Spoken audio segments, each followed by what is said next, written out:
Kukaribisha mwaka 2026. Ndugu wa Tanzania wenzangu, kwa niaba ya chama chetu, Chama cha Demokrasia na Maendeleo Chadema, naomba nilete kwenu salamu za heri za mwaka mpya. Watanzania wenzangu, Chama cha Demokrasia na Maendeleo Chadema kinawatakia heri na baraka za Mungu tunapouanza mwaka wa 2026. Leo ninapotoa salamu hizi kwa niaba ya chama za kukaribisha mwaka 2026, Tanzania inasimama kwenye njia panda ya kihistoria. Ni wakati ambao taifa linajiuliza maswali mazito. Je, mamlaka bado yanatoka kwa wananchi? Je, katiba bado ipo na inalinda haki za raia? Je, amani inayotamkwa ni ya kweli au ya kupumbaza na bado inasimama juu ya haki na ridhaa ya wananchi? Mwaka wa 2025 haukuwa mwaka wa kawaida. Ulikuwa mwaka ambao mkataba wa kijamii kati ya dola na mwananchi ulipimwa kwa uzito wake. Ulikuwa ni mwaka wa maamuzi magumu, maumivu makubwa, lakini pia mwamko wa kihistoria wa dhamira ya Watanzania ya kudai haki, uhuru na demokrasia ya kweli. Kwa niaba ya Chama cha Demokrasia na Maendeleo Chadema, napenda kuwashukuru kwa dhati wananchi wetu, viongozi wetu katika ngazi zote na Watanzania wote waliokataa kunyamaza mbele ya dhuluma. Uvumilivu wenu, ujasiri wenu na imani yenu katika haki ni ushahidi kwamba tumaini la taifa hili bado liko hai. Demokrasia ya ndani, mfano wa Tanzania tunayoitaka. Watanzania wenzangu, mwaka wa 2025 ulianza kwa Chadema kuandika historia muhimu katika demokrasia ya ndani ya chama. Kupitia mkutano mkuu wake wa taifa, wanachama walitumia haki yao ya msingi ya kidemokrasia kuchagua viongozi wao kwa uhuru, uwazi na uwajibikaji. Katika mchakato huo, ndugu Tundu Antipas Lissu alichaguliwa kuwa mwenyekiti wa taifa wa Chadema, akirithi uongozi kutoka kwa ndugu Freeman Aikaeli Mbowe ambaye alikitumikia chama kwa takribani miaka 21 kwa ujasiri na kujitoa sana. Sambamba na hilo, mimi John Wegesa Heche nilichaguliwa kuwa makamu mwenyekiti bara, ndugu Saidi Mzee kuwa makamu mwenyekiti Zanzibar, na baraza kuu la chama liliwathibitisha ndugu John Mnyika kuwa katibu mkuu, ndugu Amani Gorugwa kuwa naibu katibu mkuu bara, ndugu Ali Ibrahim Juma kuwa naibu katibu mkuu Zanzibar, na pamoja na wajumbe 5 wa kamati kuu ya chama. Uchaguzi huu haukuwa tukio la kichama pekee. Ulikuwa ni ushahidi wa vitendo kwamba demokrasia inawezekana Tanzania, kwamba taasisi zinaweza kuheshimu katiba zao, kwamba uongozi unaweza kubadilika kwa amani, na kwamba tofauti za mawazo zinaweza kusimamiwa kwa heshima. Hii ndiyo Tanzania tunayoitaka. Leo ninapotoa salamu hizi, siku 269 mwenyekiti wetu ndugu Tundu Antipas Lissu alipokamatwa na kuwekwa mahabusu kwa kesi ya uongo, batili na yenye uonevu wa makusudi, wakidhani atapiga magoti kusujudia sanamu. Chadema na Watanzania kwa ujasiri tunajivunia kuwa na Tundu Antipas Lissu kama tunu ya taifa,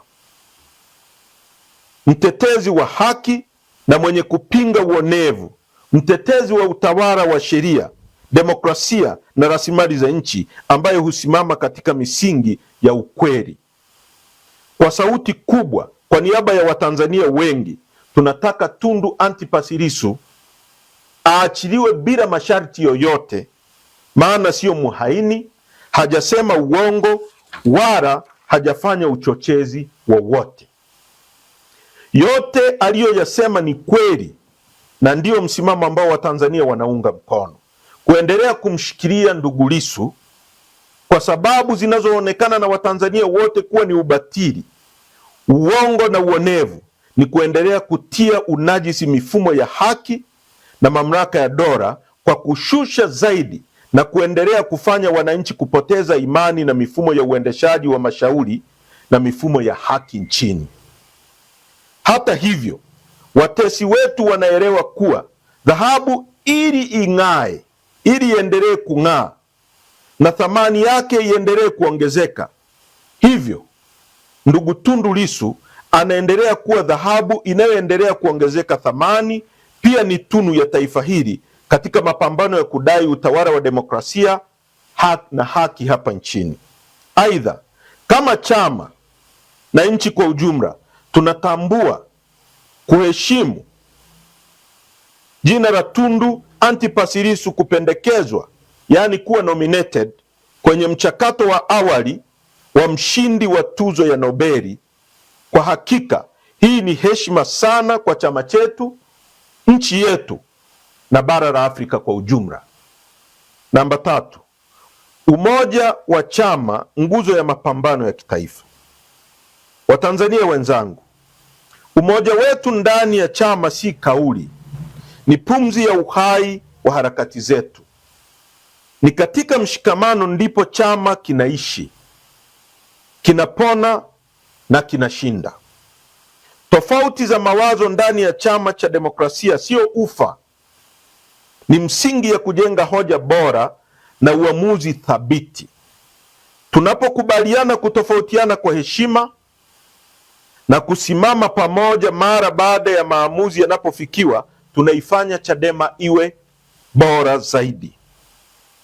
Nguvu ya kimaadili na iwe na nguvu ya kimaadili na kisiasa isiyoyumbishwa. Kama alivyosema Aristoto, umoja wa wengi ni nguvu kuliko nguvu moja.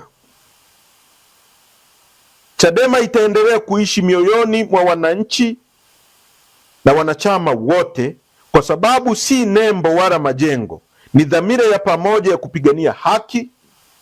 Ni taasisi ya kitaifa, si mali ya mtu, familia au kikundi. Ni chombo cha wananchi cha kudai mabadiliko ya kweli. Chama kinapitia misimu, lakini roho ya umoja haifi, kujizalisha upya kila inapojaribiwa. Hapo ndipo harakati zinapokuwa kubwa kuliko hofu na matumaini yanakuwa makubwa kuliko vikwazo. Ndugu wa Tanzania, tukumbuke umoja na mshikamano wa chama ndiyo nguzo ya mapambano ya kitaifa. Tunapolinda umoja, tunalinda mustakabali wa demokrasia. Na kama alivyosema Martin Luther, nguvu ya kweli hupatikana pale watu wanapoungana kwa haki. Umoja wetu ni ahadi kwa wanachama na kwa wananchi. Umoja wetu ni ahadi kwa wanachama, kwa wananchi na kwa Watanzania wote. Namba 4, uchaguzi ulionajisika wa tarehe 29 Oktoba na uvunjwaji wa mamlaka ya wananchi. Watanzania wenzangu, kile kinachoitwa uchaguzi wa Oktoba tarehe 29 mwezi wa 10 mwaka jana uliacha Tanzania ikiwa na jeraha la kisiasa ambalo litachukua muda mrefu kupona. Tulishuhudia matumizi mabaya ya vyombo vya dola, ofisi ya msajili wa vyama vya siasa na mahakama dhidi ya wakosoaji wa serikali, wanaharakati na wapinzani wa kisiasa, hususan Chadema. Chama chetu kilifungiwa kufanya shughuli zake za kisiasa kwa kisingizio ya kesi za uongo. Mwenyekiti wetu ndugu Tundu Antipas Lissu alibambikiziwa kesi nzito za kisiasa kwa lengo la kutisha na kuzima sauti ya mabadiliko. Wimbi la utekaji, utesaji na upotezwaji wa raia wasiokuwa na hatia nchini, takribani Watanzania 200 walitekwa na kupoteza katika mwaka wa 2025 pekee. Kinachoitwa uchaguzi wa tarehe 29 Oktoba haukuwa uchaguzi, ulikuwa ubatilishaji wa haki ya wananchi kuchagua na kuchaguliwa. Matokeo yaliyotangazwa hayakuwa na uhalali wa kikatiba, kisheria wala kimaadili. Mkwamo wa kisiasa tulionao leo ni zao la mifumo dhaifu ya uchaguzi iliyoshindwa kulinda katiba ibara ya 8 inayotamkwa wazi kwamba wananchi ndio msingi wa mamlaka yote na mamlaka na madaraka yote kutoka kwa wananchi. Namba 5, no reforms, no election, sauti ya wananchi na msingi wa mageuzi ya kimfumo. Watanzania wenzangu, katika kipindi ambacho taasisi za umma zilipoteza uhalali wa kimaadili na kikatiba, Chadema ilisimama si kama chama cha siasa pekee, bali kama dhamiri hai ya wananchi waliokata tamaa na mifumo wa uchaguzi uliotekwa na nguvu za dola. Kauli ya no reforms, no election haikuwa tishio wala ukaidi. Ilikuwa ni hoja ya kifizikia ya haki, kwamba uchaguzi bila mageuzi ya kimfumo na kitaasisi si zoezi la kidemokrasia, bali ni ibada ya kuhalalisha dhuluma. Kama lilivyosisitiza tamko la kimataifa la haki za binadamu kifungu cha 21, mapenzi ya watu ndio msingi wa mamlaka ya serikali. Mapenzi hayo yaoneshwe kupitia uchaguzi huru, haki na wawazi. Bila misingi hiyo, sanduku la kura hubaki kuwa tupu, na ndiyo maana watawala waliopo hawajachaguliwa wala hawana ridhaa ya wananchi, kwa sababu hawakuchaguliwa kwa mapenzi ya wananchi. Watanzania wenzangu, madai ya wananchi yalikuwa ya msingi na yasiyopingika.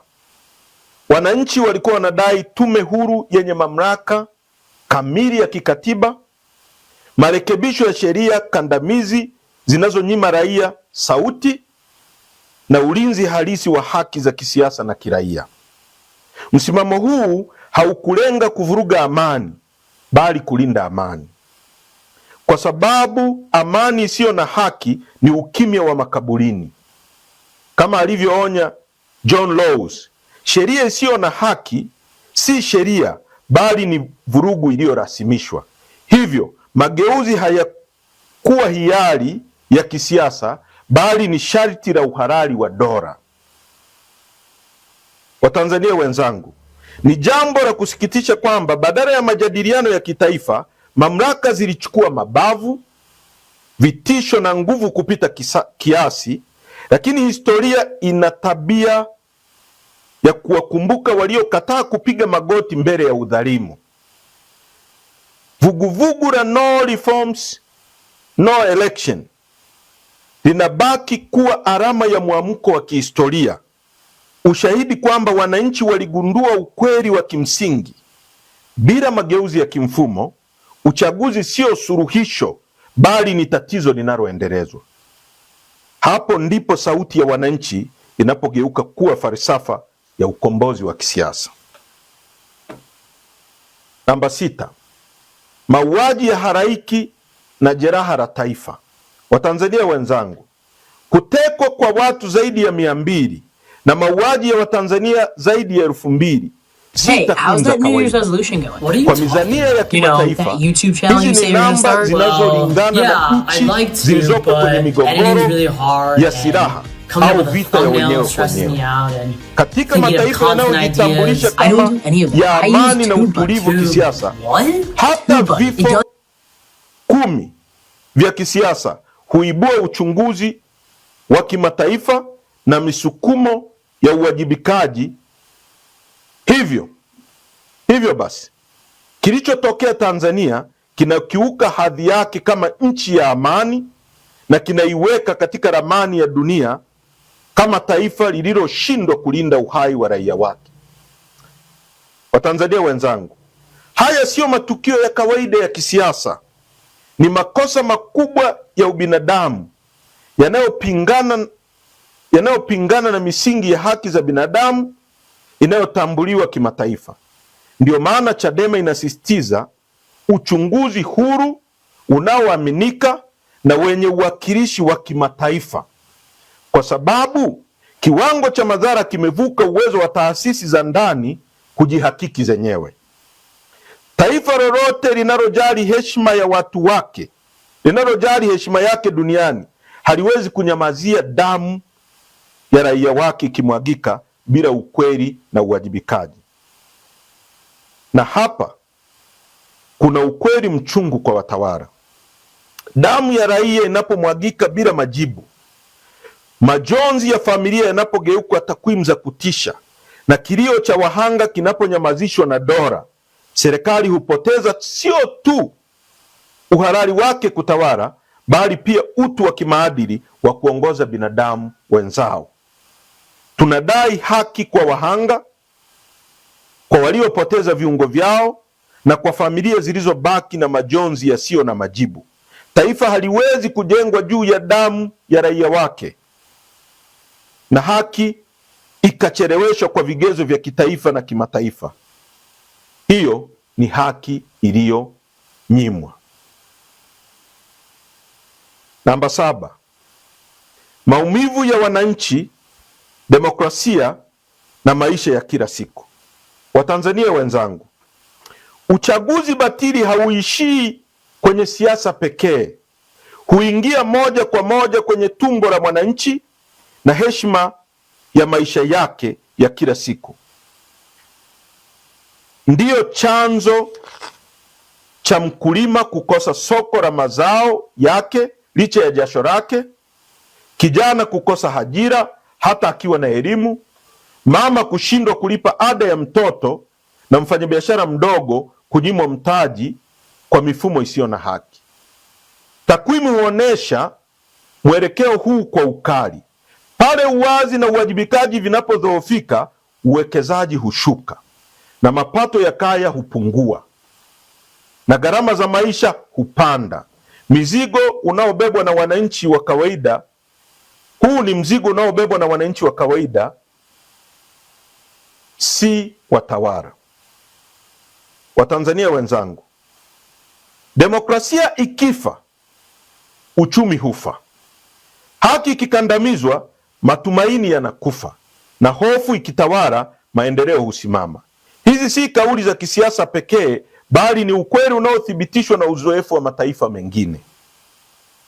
Nchi zenye chaguzi huru na taasisi imara huongeza ajira, hupunguza umaskini na kuboresha huduma za jamii. Kinyume chake, pale sauti ya wananchi inaponyamazishwa, takwimu hubadilika kuwa maumivu na gharama hulipwa na mwananchi kila siku. Namba 8, mwelekeo wa Tanzania tunayoitaka. Watanzania wenzangu, tunaitaka Tanzania inayosimama juu ya katiba iliyo hai, si maandishi matupu, bali mkataba wa haki kati ya wananchi na dola. Tanzania inayotawaliwa na sheria, si matakwa ya wachache. Tanzania inayolinda haki za binadamu kama msingi wa utu, si hisani ya watawala. Tunakataa dhana potofu kwamba mamlaka huzaliwa kwa hofu. Mamlaka ya kweli hutoka kwa wananchi kwa ridhaa yao, si kutoka kwenye mtutu wa bunduki wala mihuri ya taasisi zilizotekwa na kupotoshwa.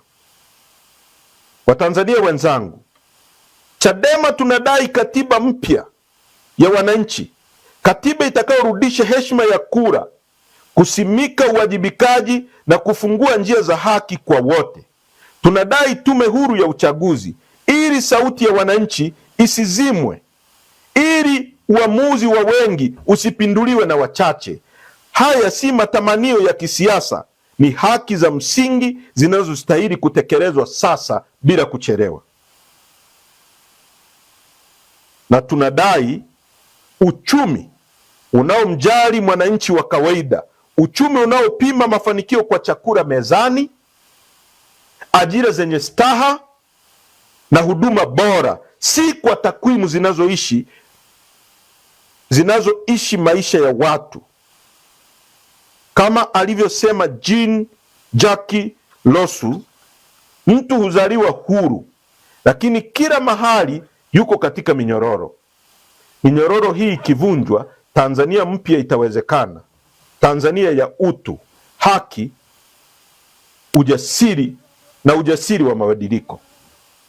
8. Hiki kinachoitwa maridhiano ya kitaifa, ukweli, haki na uwajibikaji. Watanzania wenzangu, ni ubatili na dharau kubwa kwa Watanzania kuyaita maridhiano sasa, katika mazingira ambapo serikali iliamua kwa makusudi kuwapuuza wananchi, vyama vya siasa, viongozi wa dini na wadau wa demokrasia juu ya hitaji ya nchi kuhusu mabadiliko, yani reforms ya mifumo ya uchaguzi. Ni wazi kabisa hakuna maridhiano bila haki na hakuna haki bila uwajibikaji.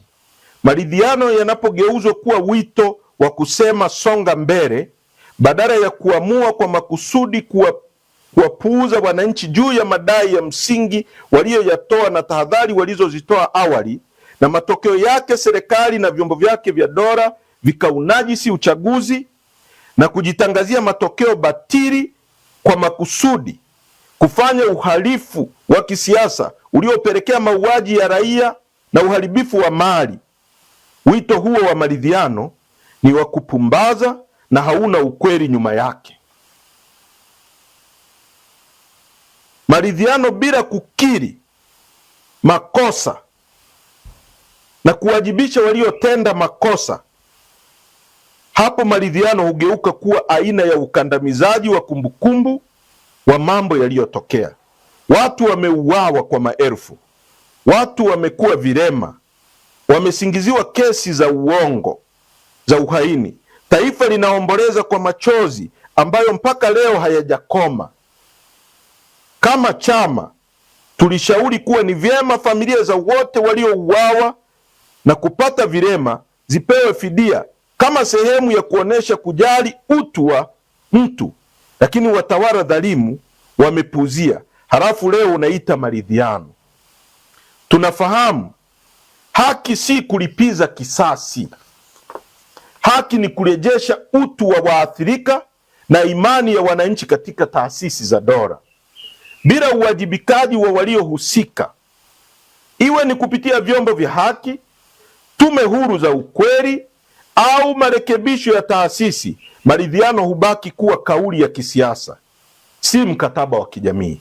Chadema tunaendelea kuomboleza nanyi wa Tanzania katika huzuni tuliopitia wote, na tutaendelea kuwapa faraja na matumaini kuwa iko siku itafika, hakika kila uovu, ukatili na hila itawajibishwa na kwa haki, na taifa litafikia kilele cha furaha na maendeleo ambayo tunayasubiri kwa muda mrefu sana. Chadema, chama chenu, hakitakuwa tayari kwa maridhiano yenye kupumbaza, kuhadaa, yenye ulaghai na yenye kuondoa taifa kwenye ukweli na haki. Kamwe hatutawasaliti wa Tanzania. Namba 9, mwelekeo wa harakati za Chadema. Watanzania wenzangu, Chadema itaendelea kuwa sauti huru, imara na yenye ya kuaminika ya wananchi, si kwa maneno bali kwa vitendo vinavyogusa maisha halisi ya Watanzania. Katika zama hizi za siasa mpya zinazotawaliwa na teknolojia, taarifa na mabadiliko ya kasi ya kijamii, Chadema inajitambulisha kama harakati ya kisiasa, yani modern political movement, inayosikiliza wananchi, inajifunza kutoka kwao na inayowapa jukwaa la kushiriki kikamilifu maamuzi yanayowahusu. Siasa za kizazi kipya haziridhishwi tena na kauli za jumla au ahadi zisizokuwa na mifumo ya utekelezaji. Zinahitaji uwazi, uwajibikaji na uongozi unaoonekana na unaogusika, unaojibu changamoto za sasa kama ajira, gharama za maisha, haki za kidigitali na usawa wa kijamii. Katika mwelekeo huo, Chadema itaendelea kujenga na kuimarisha ushirikiano mpana wa kimkakati na vyama vya siasa vinavyoamini katika demokrasia ya kweli, asasi za kiraia, taasisi za kidini, wanazuoni, wanahabari na jumuiya za kimataifa. Ushirikiano huu si wa kimaslahi ya muda mfupi, bali ni sehemu ya falsafa ya siasa shirikishi, yani inclusive politics, inayotambua kuwa mapambano ya haki, demokrasia na maendeleo hayawezi kushindwa kwa chama kimoja pekee.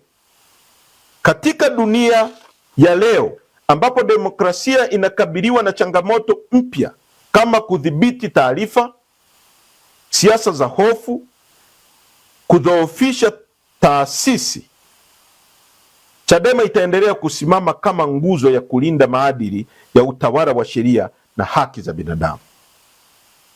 Watanzania wenzangu, tunaitaka ofisi ya msajili wa vyama vya siasa nchini kuacha kutumika kama chombo cha kuumiza na kukandamiza demokrasia ya vyama vya siasa vya upinzani, hasa Chadema, kwa lengo la kuilinda Chama cha Mapinduzi. Kesi tulionayo mahakamani ya madai ya mgawanyo wa mali namba 8323 ya mwaka 2025 ya ndugu Said Issa na wenzake ni batili, ipo kwa lengo la kunyamazisha sauti ya haki na demokrasia nchini. Zaidi ya yote, Chadema inatambua kuwa mustakabali wa mabadiliko ya kweli upo mikononi mwa kizazi kipya. Hivyo tutawekeza kwa makusudi katika kuandaa, kulea na kuwezesha vijana, hasa kizazi cha Gen Z, ili wawe si watazamaji wa siasa, bali wawe wabunifu, wapangaji na waendeshaji wa ajenda za mabadiliko. Hiki ni kizazi kilichokulia katika dunia ya kidigitali, chenye ufahamu mpana wa haki, chenye ujasiri wa kuuliza maswali magumu na kisichokubali tena siasa za mazoea. Chadema itaendelea kuwajengea vijana hawa misingi ya uongozi unaochanganya maadili, maarifa, ubunifu, ili wabebe bendera ya mabadiliko kwa ujasiri na maarifa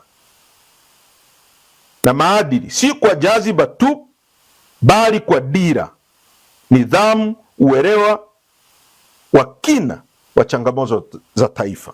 Kwa kufanya hivyo, Chadema inajipambanua si tu kama chama cha upinzani, bali kama harakati ya kizazi na fikra inayounganisha ndoto za vijana na matumaini ya taifa zima. Harakati inayotazama mbele, inayokumbatia siasa za kisasa na inayojitayarisha kuongoza Tanzania ya kesho kwa haki, uhuru na maendeleo jumuishi. Katika hili tunajisikia fahari kuitwa wanaharakati ambao mapenzi yetu katika haki na utawala wa sheria na uzalendo wetu utabaki kuwa alama njema mbele ya Watanzania wote. Namba 9, wito wa kitaifa. Watanzania wenzangu, tunawaalika Watanzania wote bila kujali itikadi, vyama au misimamo ya kisiasa kusimama pamoja katika mapambano ya kizazi chetu, kudai haki sio na upendeleo, uhuru sio na hofu, na katiba inayotokana na ridhaa ya wananchi sio matakwa ya wachache. Huu sio wito wa chama, bali ni wito wa taifa. Si sauti ya hasira, bali dhamira. Si mwamko wa muda, bali ahadi ya mustakabali. Taifa linapokosa haki, hata amani hubaki kivuli, na katiba inapokosa uhalali wa wananchi, dola hubaki nguvu bila uhalisia wa ridhaa. Historia itatuuliza na itafanya hivyo bila huruma. Tulisimama upande gani? wakati misingi ya taifa ilipokuwa inatetereka.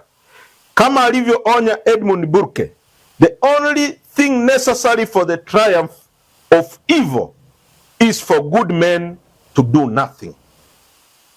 Ukimya wetu leo unaweza kuwa hatia ya kesho. Kutochukua hatua ni uamuzi wenye athari zake. Huu ni wakati wa kuchagua ujasiri badala ya hofu, ukweli badala ya urahisi, na mshikamano badala ya mgawanyiko.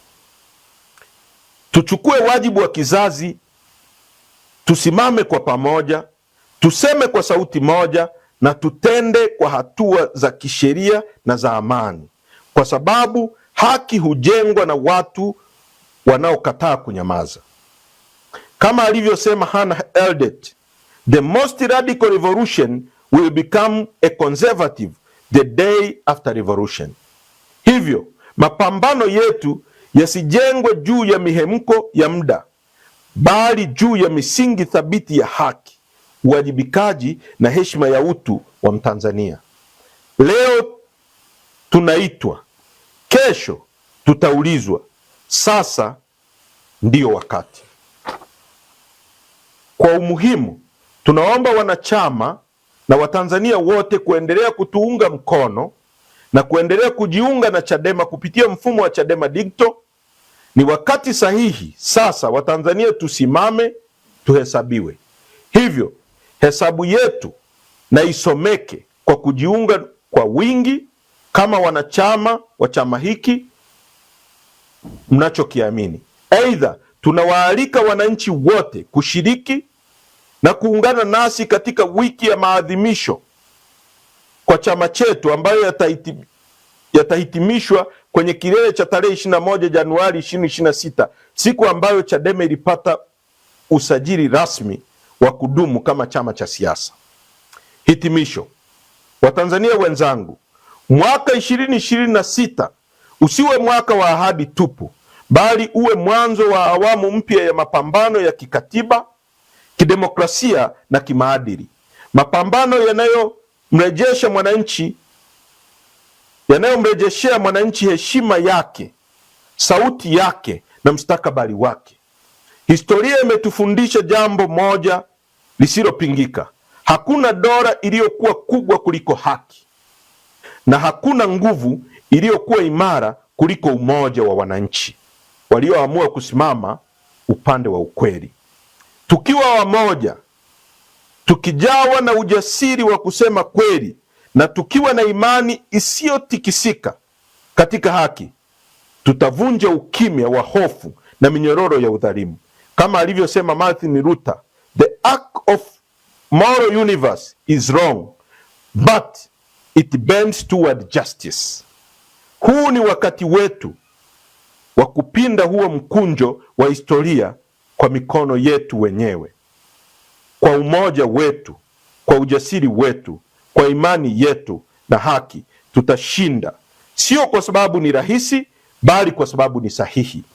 Mungu ibariki Tanzania, Mungu ibariki Chadema. Asanteni kwa kunisikiliza.